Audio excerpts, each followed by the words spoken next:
genetic.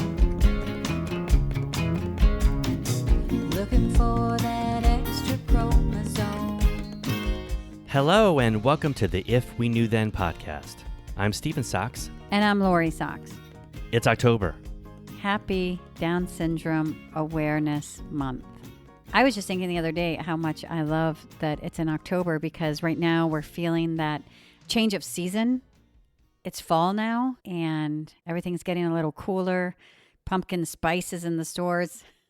Just this great sense of transition and change. And this year I had some time to really think on, to really sit with the fact that it's Down Syndrome Awareness Month. Every celebration of awareness always includes a list of people that came before that were the ones who made the changes, who brought awareness and advocated for those changes. And I thought that's how I want to start this episode. So what we want to do to kick off Down Syndrome Awareness Month is talk about some of the people who came before us, some of the firsts from the Down syndrome community. Yeah, in the past and now. Right, because when Liam was born, we didn't have that list. So whether you are new to this journey or have been on it for a while, whether this is new information or a reminder of what we can do, what we are able to do, let's celebrate some people. When I think of Down syndrome and people that have affected the community, I think of the first person with Down syndrome that I remember really seeing prominently, and that was Chris Burke on Life Goes On, a television show, American television show. He played Corky. I think people my age would remember him. An incredible advocate. It was really a groundbreaking casting. You know, when I think about it, because there are still times in my life now where people do not know what Down syndrome is. It's not only a misperception or misconceptions that are out there, but there's really such a lack of information. So when I think back on how he really changed the course back then, he started that awareness on such a bigger level. Yeah, it not only informed people about Down syndrome, it just kind of gave you a glimpse of what Down syndrome was, but it was a real glimpse into the window of a family that had a member with Down syndrome. It really helped to normalize something that people weren't educated with and thought was so different. And also, I think it's a beginning of awareness and breaking those stereotypes. So thank you, Chris Burke. Thank you, Chris Burke. Thank you, Life Goes On. And while we're talking about actors, we have to mention Tommy Jessup, who is part of the cast of Line of Duty, a big drama in the UK, but also the star of one of our favorite movies, Coming Down the Mountain. Speaking of the UK, guest presenter of the CBeebies just happened this month. George Webster, an actor. He is the first guest presenter with Down syndrome for the CBeebies show, which is a BBC children's show. Very popular. Chris Nikic, who was the first person with Down syndrome to complete an Ironman. Yeah, full Ironman. A full Ironman, yeah. And also an ESPY Award winner. And he's running the Boston Marathon on October 11th. Go, Chris. And what a great month to run it, right? Right. And also, you know what? I love the physicality of it because, I mean, boy, weren't we just knocked down with all the physical limits that they presented to us when our son was born. That's the story they tell.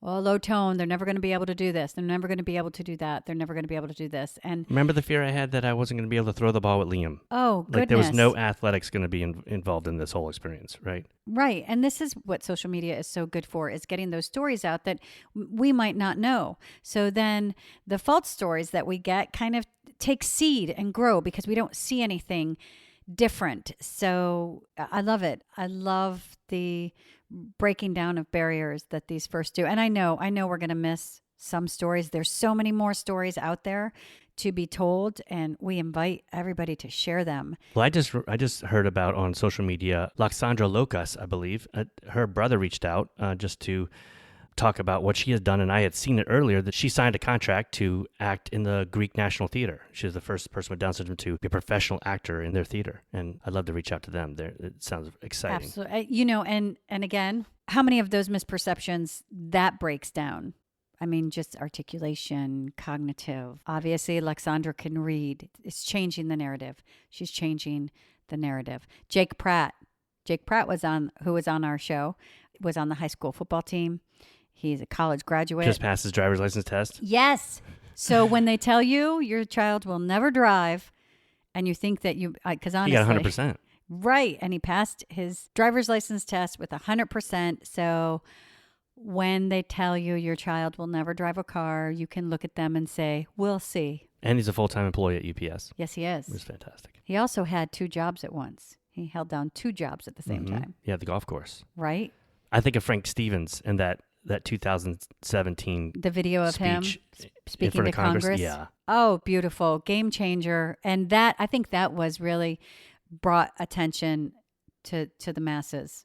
Yeah, he didn't want to, or he didn't see, and it's obvious to us, but he had to tell people that, why should I have to define why I'm here? Explain my life and give value to my life to everyone. But he went through and talked about the value of someone with Down syndrome. And that was Alzheimer's research, happiness, purity of heart. And it's a great speech. If you have not seen it, we will put that link in the show notes. But also his speech, I feel like that's something that we say every time we go into an IEP. We are there validating our child's existence and his equality.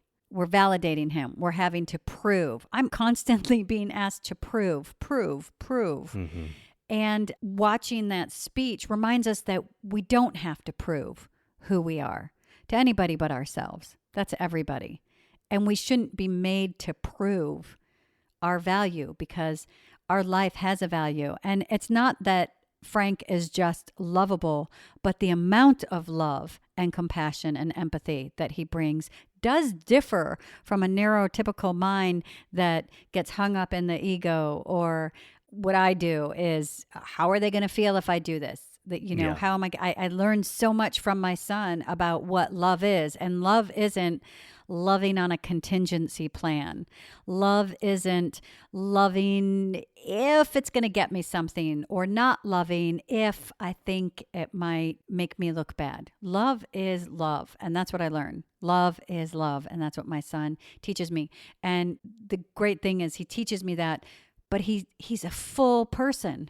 He's a full human being. And I think that's what people miss. And maybe it's because as a society, we don't love unconditionally. We have to think that if people love unconditionally, clearly something's got to be missing. Clearly something has to be different. But no, what Liam has taught me and what Frank speaks on is that it's just about love. It's that ability to love. And that ability to love is a gift to everyone, not to mention all the other abilities that are there. Once society sees us more in the community, I think so many walls are going to be torn down. But it seems like there's so many activists out there that there's so many more. Like every house don't know them. Every house has an advocate in it. I think of Heidi Crowder.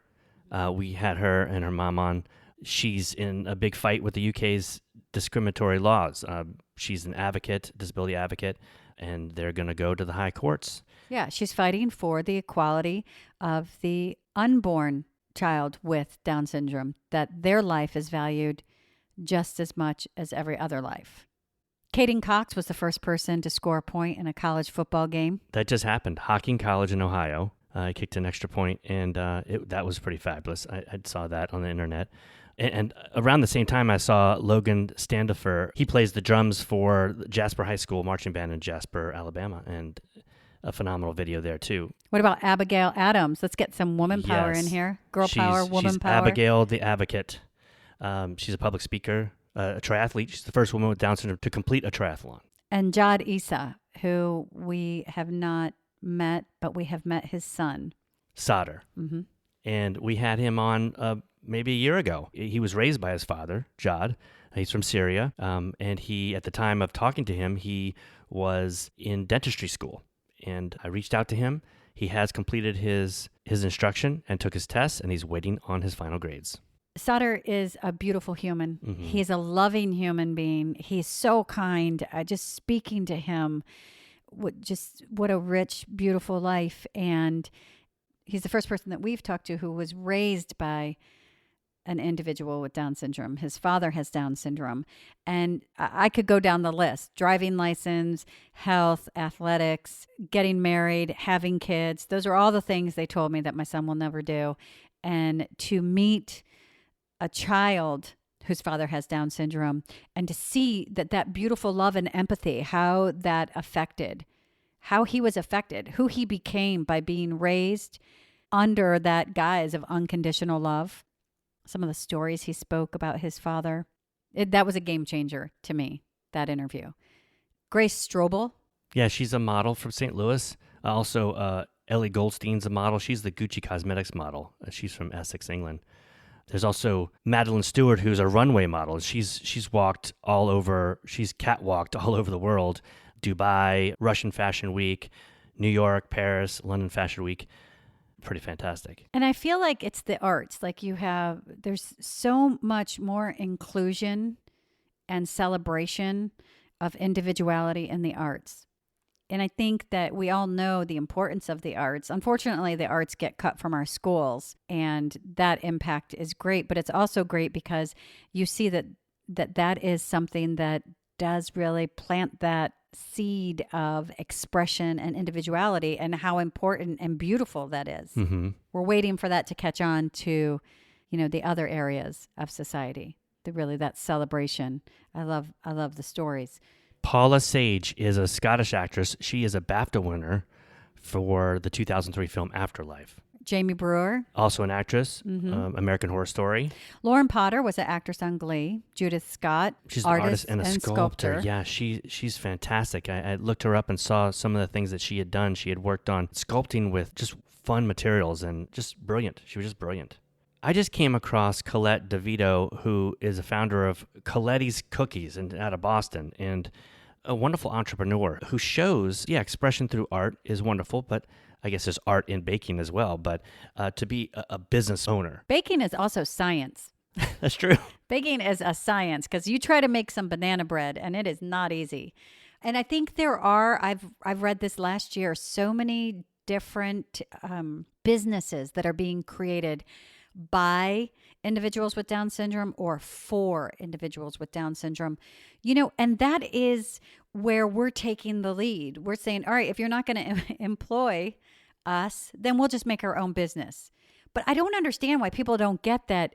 You know how hard it is to make a business? Mm-hmm. Like all that goes into that. And once people realize that's such a great tool for advocating, but everyday advocating. If the change isn't there, I'm going to make the change.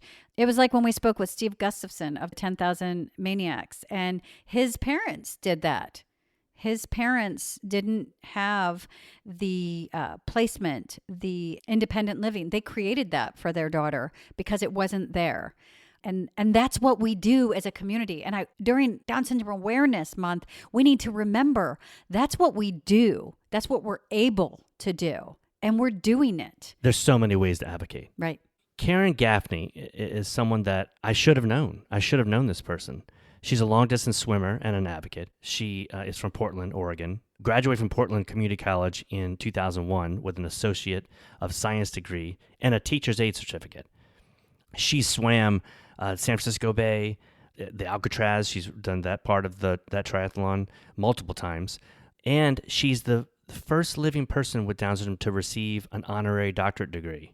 She received it from University of Portland, May 5th, 2013, for her work in raising awareness regarding the abilities of people with Down syndrome. An incredible story. Again, I mean, that's one that there should be a movie about her life. There should be a movie about her life. And there's, and for all of these people that we're mentioning, to read their stories in completion is inspiring and encouraged. When you have those moments of doubt. But also give Google a little search on all the other great individuals. I know Connor Long, he's another athlete. He rides every year for Down syndrome research. And he's an actor. He's an actor, and he's an advocate, and he's an athlete. Just he's another great individual, great human that I hope one day to have on this show. Like I said, I know there are stories out there. There's so many more stories, which is so wonderful. And I just encourage I encourage you to look them up and read them and to be reminded those are the stories that need to be told. Those are the stories that we need to propagate, not these stories that people from the outside who have no idea what's going on. And I will say that because if the doctors who tell us these things, if the people on the outside who tell us these things really understood, really knew, they wouldn't propagate these stories because they're wrong. They're not even grounded in a truth. They're grounded in an unknown because nobody knew what Down syndrome was. It was discovered. And then when it was named Down syndrome, when they had a name for it, they didn't attribute actual research. They didn't attribute actual facts or what would happen if we took this life and we supported it and we helped this life make a difference. What they took was archaic beliefs when a society would take anybody who was different and put them away from a society because they didn't value that life. That is what those beliefs, that is what those stories are based upon, is a society that didn't value this life. Why should we listen to these stories anymore? They are not true. Give me the science, give me the medical, give me the actual health statistics. And yes, we do have some health risks that are more prevalent with that extra chromosome. But don't give me your beliefs and your opinion. Give me the truth and tell me how to support my child. Tell me if this is something that I'm going to encounter, how we overcome it, how we meet that challenge. That's what awareness is, the reality and the facts. These people, these stories, and the stories of hope and inspiration that we see every day. To be honest, having Liam in this house, I don't need to reach outside to be inspired. I am inspired every day of my life, and I'm inspired by my daughter as well. I think what inspires me about Liam is Liam does these things in the face of constant challenge. He's 11. He's 11 years old, and there's not been a day that he hasn't had to fight for his placement. He still fights for his placement in a classroom. He still, today, does not have a classroom. He's getting the support from his teacher, but he doesn't have an actual placement because of the discrimination. And because the discrimination is so blatant that they don't believe that we will fight back. They don't believe that we will stand up. But if my son's going to stand up every day and my son is going to do the work, then I'm going to stand up for him. I'm going to stand up with him. And I'm going to stand up with you and for you. And that's what Down syndrome awareness is. Down syndrome awareness is, are we aware of the value and the ability, the potential of this life? And then we make others aware. That's what awareness is. Every marginalized community fights this fight and has this journey of proving themselves and standing up. And I would say just not having to prove yourself, finding that place where we have to know who we are. We choose the stories we listen to. We choose the foundation that we are going to build on. And then we put that out there. And you know what? There are going to be some people who turn away or don't listen and still hold on to that archaic belief. But that is not our problem. We can use the foundation from these people listed before us and stand on those giants, stand on those shoulders of those giants. I mean, amazing giants too. Yeah. And we're thankful. I am so thankful for this month. I'm so thankful for this community and for everyone who has gone before us and fought the good fight. It is a beautiful life. This is a beautiful journey. I spent far too long letting others take some of that beauty away or put it in under a shadow. What makes me sad is when I see posts of new parents that are overwhelmed and scared because the message that has been given to them is that same message that I was given. I was that parent, and I want it to be different. I want it to be different for those who come behind me. I want that message to change, and we are the ones who change that message. We are the ones who put the real message out there. We are the ones who tell the truth, who knock down those misconceptions and misperceptions. Let our voice be loud. And eventually those other voices will die off. And this will be what people know of Down syndrome. Please follow us on Twitter at If We Knew Then Pod, and you can drop us a line on our Facebook page at If We Knew Then Pod, or visit our website, ifweknewthen.com, to send us an email with questions and comments. And you can join our mailing list there and get alerts of future podcast episodes. All these links will be added to this episode's show notes. Thank you again, and we look forward to you joining us on the next episode of If We Knew Then.